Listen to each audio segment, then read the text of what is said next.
Hello, everyone. It's Mother Ann here from St. Matthias Church. Today at church, we lit 3 candles on the Advent wreath, and the last one that we lit was the rose-colored candle, and that's the candle of joy.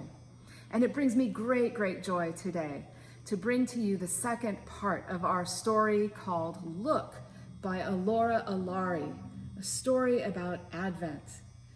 Last week, you might remember that we heard a story about looking back to a time when people huddled together in the darkness, and how God spoke to them in the darkness and whispered to them messages of hope. And they knew that they weren't alone at all, that God was with them. And so they were able to look forward with expectancy and hope and joy. Today, we're going to hear how in Advent we can also look around, and we do that with a story about John the Baptist. Let's begin. After many years, the people of God were still waiting. They had come home to Jerusalem, rebuilt their homes, gardens, and holy places, but the world was still not the way they thought it should be. So they began to hope for someone special, someone who would come to set things right. Who would it be? A wise king? A fierce soldier? A heavenly hero? Someone to destroy their enemies and rescue them from trouble? No one knew for sure what God had in mind. John the Baptist was waiting and watching for whomever God might send. When he was a young man, John left his ordinary life and went out into the desert. When he came back, he howled and stung like a sandstorm, angry at the unfairness of the world. "Someone is coming," he cried, "someone who will change everything. He will sort good from bad, the way a farmer separates wheat from chaff, and he will burn the chaff with fire." "Before this one comes," warned John, "you must get ready. Change your ways. If you have 2 coats, give one to someone who has none. Share your food with the hungry. Look around, see what needs to change, but change yourself first." That was John's message as he preached to the people.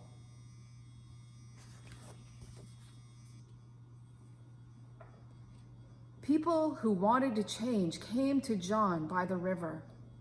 Under the water they plunged, then up again, ready for a clean start. One day, Jesus came to be baptized. When Jesus came up out of the water, dazzled by brightness and fluttering wings, John knew that Jesus was the one he had been waiting for. I wonder if Jesus was what John expected. Jesus loved his enemies, prayed for those who hurt him, welcomed everyone, good and bad, together. Sometimes God comes in ways we don't expect. Maybe God likes surprises. And there's Jesus being baptized by John.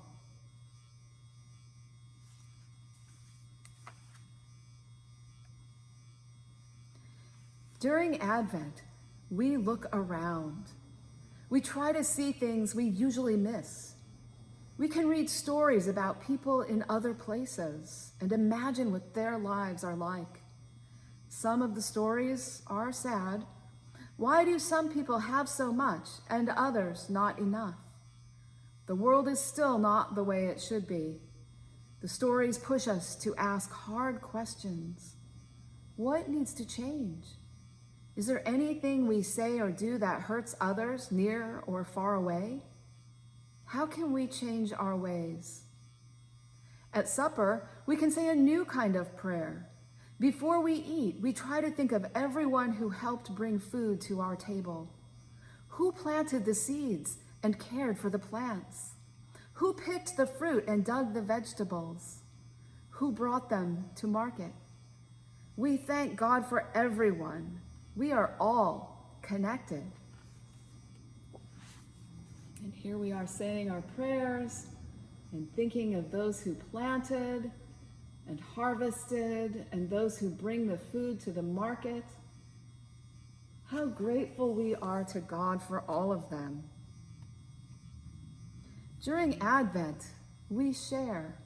We collect food and toys, coats and boots for people who have none. One day, we make special wreaths.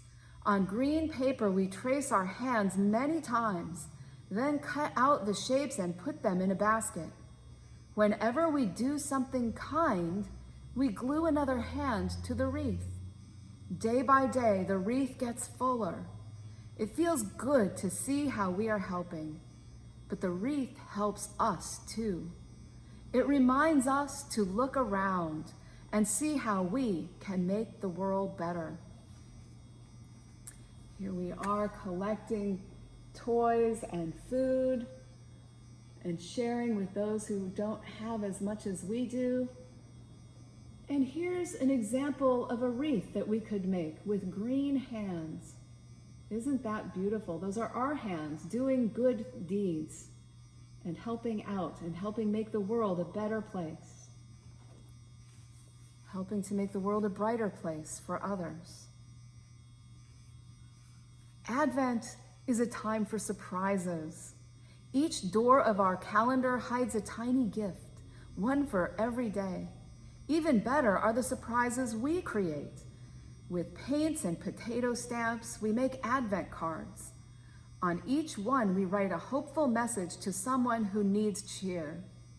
We hope the cards will be a bright spot in a dull day. One afternoon, we bake cookies and pack them in pretty boxes. That night, we load our boxes into our wagon and walk around the block, delivering treats to our neighbors. Their faces say more than words: wonder, thanks, joy, delight. On the walk home, the wagon is empty, but my heart is full. Sometimes I think I can see God in other people. I wonder if they can see God in me. God comes in ways we don't expect. And here are some Advent cards and cookies and a wagon to deliver them in. And here are some fun surprises being delivered to a neighbor.